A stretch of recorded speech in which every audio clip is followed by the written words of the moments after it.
Hello, on se retrouve entre nous pour le troisième épisode. Je viens d'allumer la bougie ici pour rituel de début, de partage. Aujourd'hui, c'est important pour moi de faire attention à ma robe. Voilà. C'est important pour moi de partager autour d'un sujet qui me tient super à cœur. Je vais commencer par expliquer. Sorry, c'est assez émouvant. Pour moi, je rêve d'un monde où mon job ne serait pas utile.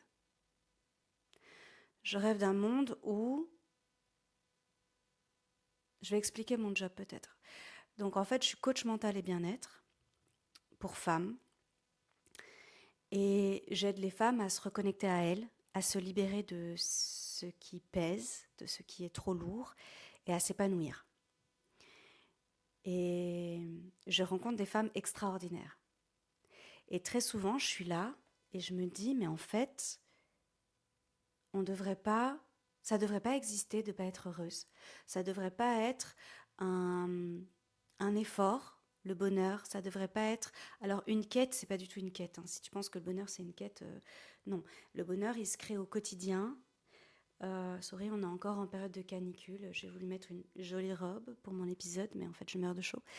Euh, on devrait être, d'après moi, encore une fois, dans un monde centré sur l'humain, dans un monde doux, dans un monde où on se respecte, où on apprend très jeune à communiquer, où la maturité émotionnelle est universelle, chez les adultes, chez les enfants, tout ça. Enfin, les enfants en apprentissage évidemment, mais euh, j'ai énormément de mal avec la planète sur laquelle je vis.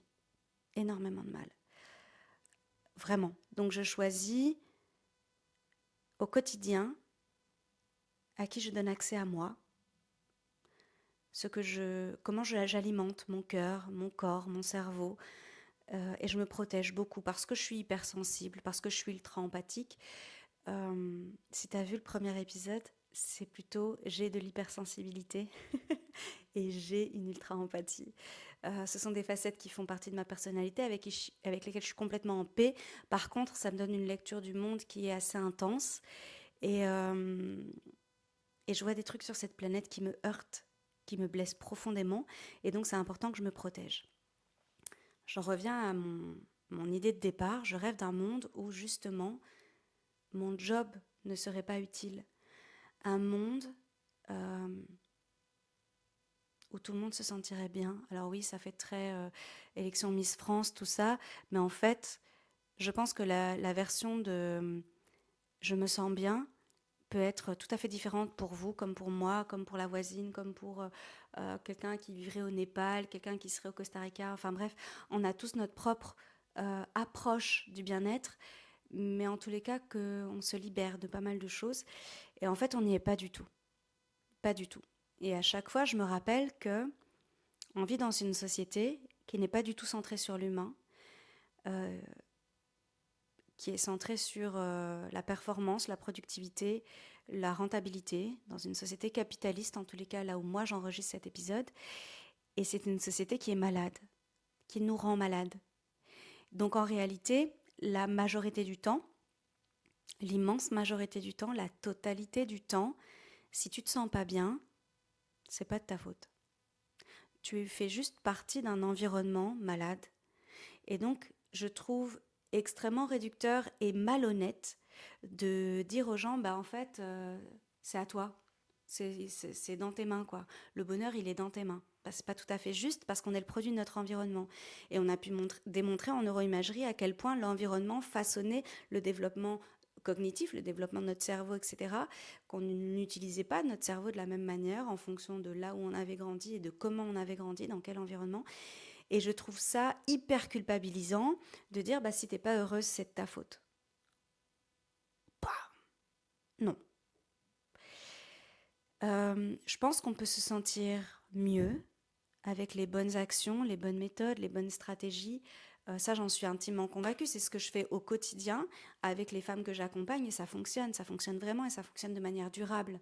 Donc l'idée, c'est de pouvoir se créer cette bulle dans laquelle on se sent bien et on s'épanouit en s'allégeant de tout ce qui est dans notre pouvoir d'action. c'est-à-dire ne pas alimenter des situations ou des relations dans lesquelles je suis malheureuse, dans lesquelles mon mal-être est vraiment lourd à porter. Là, on a un pouvoir d'action et là, on peut agir. Je sais que je me répète, mais c'est important pour se sentir mieux.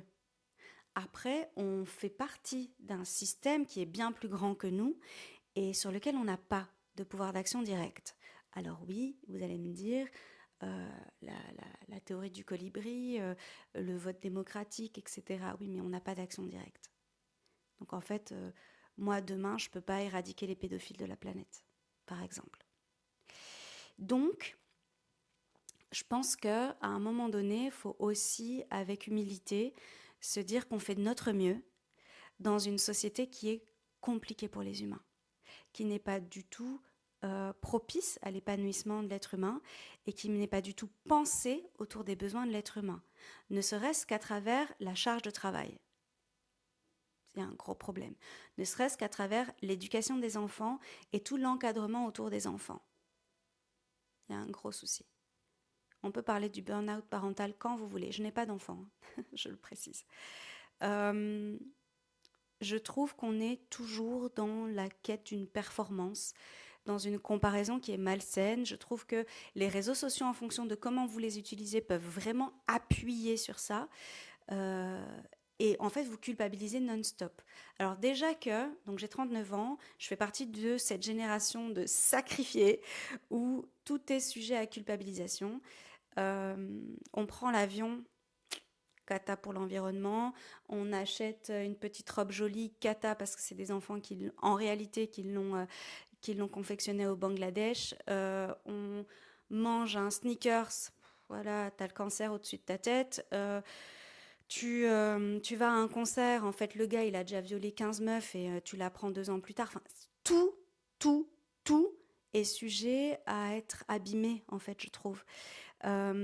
C'est très compliqué de continuer à voir le beau, à voir le positif, à être émerveillé. Alors, moi, je pense que c'est plutôt naturel chez moi, je ne fais pas d'efforts, mais je vois bien, j'ai accompagné plus de 400 femmes maintenant, je vois bien que c'est compliqué pour beaucoup, beaucoup d'entre nous de continuer à s'émerveiller, de choisir le beau avant tout, de choisir le bon, de considérer la gentillesse comme une des plus belles qualités au monde. Souvent quand on vient me voir et que on travaille la définition de soi, la gentillesse est extrêmement mal perçue parce qu'elle est perçue comme une vulnérabilité, une fragilité, quelqu'un qui est trop naïf et qui se fait avoir, trop naïf et qui se fait avoir. Je reste ultra convaincue que la gentillesse est un pouvoir extraordinaire. Et je ne souhaite pas me travestir pour un monde malade. Donc je continuerai, moi, à m'émerveiller, à voir le pétillant dans le quotidien et à mettre des confettis sur le cœur de toutes celles qui croisent ma route.